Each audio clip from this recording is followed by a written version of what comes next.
It's a quiet Monday morning in 1983.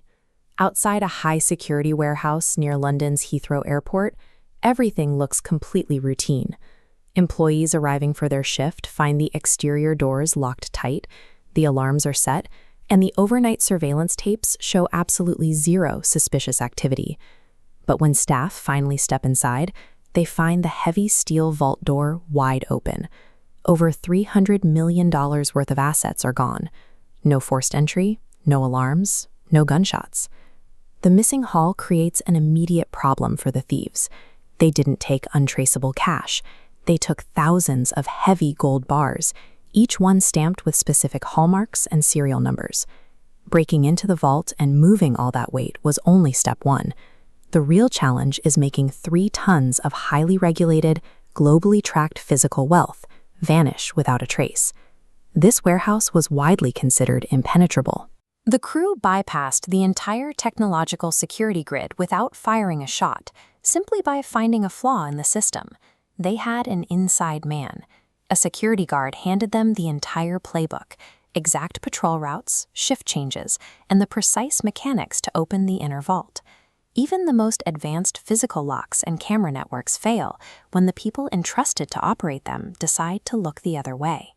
Strangely, the crew never actually planned to steal gold.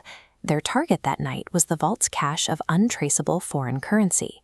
When they finally cracked the inner doors, they found themselves staring at thousands of stacked gold bars. The crew had to pivot on the spot. They spent hours loading every ounce of heavy bullion they could physically carry into their van, rushing to escape before the morning shift arrived. Stumbling onto that gold turned a clean cash grab into a massive logistical burden. They now possessed an asset they couldn't easily spend. Moving $300 million of marked gold through the black market is a quick way to get caught. Fencing it directly would instantly alert authorities. So they solved the problem with heat. The crew set up a hidden forge and began melting the entire stockpile down. As the metal liquefies, the unique serial numbers, the stamps, and the entire history of the bullion are physically obliterated. The raw liquid was recast.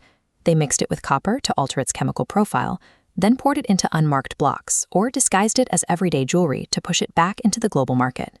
By destroying the physical evidence of its origins, the crew converted a heavily tracked liability into anonymous capital, hiding their theft right out in the open.